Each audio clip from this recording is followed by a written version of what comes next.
നമ്മളിപ്പോൾ പോയിക്കൊണ്ടിരിക്കുന്നത് മുംബൈ ഡൽഹി എക്സ്പ്രസ് വേ കൂടെയാണ്.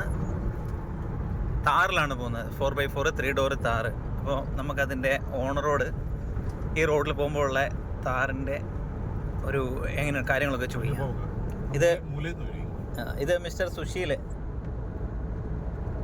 അദ്ദേഹത്തോട് നമുക്ക് ചോദിക്കാം. ചേട്ടാ, ഈ താർ എടുത്തിട്ട് ചേട്ടൻ എന്തൊക്കെ മാറ്റങ്ങളാണ് വരുത്തിയ വണ്ടിയിൽ? താർ എടുത്തിട്ട് ആദ്യം ബിസ്ക്കറ്റ് വാങ്ങി വണ്ടി വെച്ചു. എന്നിട്ട് ബിസ്ക്കറ്റ് തിന്നുകൊണ്ട് ഞങ്ങൾ യാത്ര ചെയ്യാറ് നല്ല വിശക്കുന്നുണ്ട്. എക്സ്പ്രസ് വേയിൽ പോകുന്ന കാര്യമല്ലേ അനുവാദ്യം ചോദിച്ചു. എക്സ്പ്രസ് വേല ഈ റോഡ് ഞാൻ ഓൾറെഡി യൂസ് ചെയ്തിട്ടുള്ളതാണ്. ഇവിടെ ആകുമ്പോൾ നമുക്ക് ജസ്റ്റ് ക്രൂസ് ചെയ്ത് പോയാൽ മതി. നമുക്ക് കൂടുതൽ ഡിസ്റ്റർബൻസ് ഒന്നുമില്ല. എന്ന് വെച്ചാൽ പാരലായിട്ട് ഇനി ബറോഡ വഴി ഒരു റോഡ് കൂടെ പോകുന്നുണ്ട്. ആൾക്കാർ ടോളിന്റെ ഫീസ് കുറയ്ക്കാൻ വേണ്ടിയിട്ട് ആ റോഡാണ് കൂടുതൽ ഹെവി വെഹിക്കിൾസ് എല്ലാം യൂസ് ചെയ്യുന്നത്. അപ്പൊ നമുക്ക് ഇവിടെ വലുതായിട്ട് വലിയ വണ്ടികളൊന്നും ഇപ്പൊ തന്നെ ആ വീഡിയോസിലൊക്കെ കണ്ടിട്ടുണ്ടാവും. വണ്ടികളില്ല, വളരെ റെയർ വണ്ടികളെ ഉള്ളൂ. പിന്നെ 8 വരി പാതയാണ്. പിന്നെ എല്ലാ 60 കിലോമീറ്റേഴ്സിലും ഇവിടെ ഫ്യൂവൽ സ്റ്റേഷനും പിന്നെ ഫുഡ് കഴിക്കാനുള്ള സെറ്റപ്പും ഉണ്ട്. പിന്നെ റെസ്റ്റ് റൂമും കാര്യങ്ങളും എല്ലാം ഉണ്ട്. പിന്നെ ഇതിന്റെ ഡെവലപ്മെന്റ് നടക്കുന്നേ ഉള്ളൂ. ഇത് കംപ്ലീറ്റ് ആയിട്ടില്ല. ഇത് ഇനി മുംബൈ വരെ കണക്ട് ആയിട്ടില്ല. ഇടയ്ക്ക് വർക്ക് നടക്കുന്നു. പിന്നെ ബാക്കി താറിലെ ഓവറോള് ഞാൻ ചെയ്ത എന്താന്നൊക്കെ ചോദിച്ചാൽ അതിപ്പോ രണ്ടാമത്തെ കാര്യത്തിലോട്ട് വരികയാണ്. അപ്പൊ താറിൽ എന്താ ചെയ്തതെന്ന് ചോദിച്ചാൽ ആദ്യം താറ് വാങ്ങി. പിന്നെ അനുവിനെ വിളിച്ച് പറഞ്ഞ അനുവ് ഒരു ട്രിപ്പ് വാങ്ങിട്ട് നീ വരുന്നു എന്ന്. അന്ന് തൊട്ട് അനുഭവം പറയാം, ആ ചേട്ടാ സ്നോ ചെയിൻ വേണമെന്ന് പറഞ്ഞുകൊണ്ട് ഞാൻ ആദ്യം ടയർ അങ്ങ് ചേഞ്ച് ചെയ്തു. ഹൈവേ ടയറായിരുന്നു വണ്ടിയിൽ കിടന്നത്. അത് മാറ്റിയിട്ട് ഞാൻ ഓൾ ടെറൈൻ ടയർ ആക്കിയിട്ടുണ്ട്. മാക്സിസിന്റെ ടയറാണ് ഇട്ടേക്കുന്നത്. Full grip. മൈലേജ് ഇച്ചിരി പൊട്ടിയിട്ടുണ്ട്, പക്ഷേ ഓക്കെ, നോ ഇഷ്യൂസ്. പെർഫോമൻസ് ഇത്ര അടിപൊളി എന്ന് പറഞ്ഞാൽ നേരത്തെ എന്ന് പറഞ്ഞാൽ നമ്മളില്ല ലോക്കൽ ഷൂ ഇട്ട് പോകുന്ന ഒരു ഫീലാണ്. ഇപ്പൊ ബ്രാൻഡഡ് ഷൂവിലോട്ട് മാറി. ഇച്ചിരി പുറകോട്ട് പിടിക്കാം, ഇത്തിരി അടുത്ത് വരും. പിന്നെ ബാക്കി ചെയ്ത കാണാൻ പറ്റുന്നുണ്ട്. ഗ്രാബ്രില് വെച്ചു. ക്രോമാന്റെ ആണ്. പ്രൈസ് ഒക്കെ പിന്നെ ഡീറ്റെയിൽ ആയിട്ട് അവന് ഞാൻ പറഞ്ഞു കൊടുക്കണം. നമ്മള് ഫോഗ് ലാമ്പ് വെച്ചിരുന്നല്ലേ? ഫോഗ് ലാമ്പ് അതിന്റെ ലൈറ്റ് പോലായിരുന്നു. ലൈറ്റ് ഒരു പെർഫോമൻസ് ഇല്ലായിരുന്നു. പിന്നെ വൈറ്റ് ആയിരുന്നു കിടന്നത്. അത് കാരണം നമ്മളൊരു ഫോഗ് ലാമ്പ് വെച്ചു. അത് മിക്സ് കളറാണ്.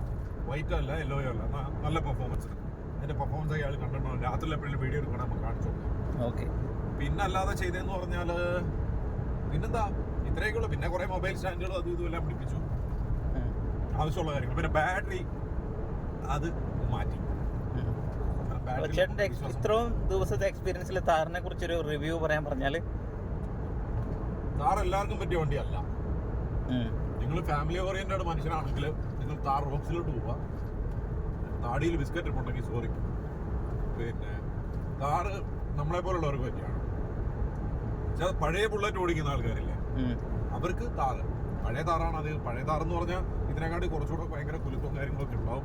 ഒരു ഭയങ്കര ഫീലാണത്. അതിൽ നിന്ന് കുറെ വ്യത്യാസമുണ്ട്. പക്ഷെ ഇതിനകത്ത് കുലുക്കവും കാര്യങ്ങളും എല്ലാം ഉണ്ട്. പിന്നെ നമുക്ക് പോകാൻ പറ്റുന്ന സ്പീഡ് എന്ന് പറഞ്ഞാൽ 100-ൽ ക്രൂസ് ചെയ്തങ്ങ് പോയേക്കാം. അതിന് മുകളിലോട്ടൊന്ന് കയറാൻ നിൽക്കണ്ട. വണ്ടിയുടെ കൺട്രോളൊക്കെ പോകും. വീട്ടിൽ തിരിഞ്ഞ് അവിടെ എവിടെയൊക്കെ കയറിപ്പാനൊക്കെ ചാൻസ് ഉണ്ട്. പെട്ടെന്ന് നമുക്ക് കട്ട് ചെയ്ത് കൊണ്ടുവരുന്ന പറ്റുന്നത്. കാരണം ഇതിന്റെ പ്രൊപ്പോഷൻ അങ്ങനെയല്ലേ വണ്ടിയുടെ.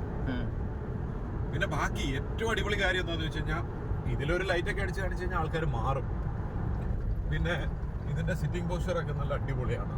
നമുക്ക് കംപ്ലീറ്റ് ഒരു കമാൻഡിങ് പൊസിഷനിലിരുന്നാണ് നമ്മൾ വണ്ടി ഓടിക്കുന്നത്. അപ്പോൾ ഓവറോൾ ഇതൊക്കെ ഓടിച്ച് ശീലിച്ചാൽ പിന്നെ നമുക്ക് ചെറിയ കാർ ഓടിക്കുമ്പോൾ ചെറിയൊരു ബുദ്ധിമുട്ട് അനുഭവപ്പെടും. ഞാൻ അങ്ങോട്ട് 10 മിനിറ്റ് ഓടിച്ച് കഴിയുമ്പോൾ മാറുന്ന കാര്യമുള്ളൂ.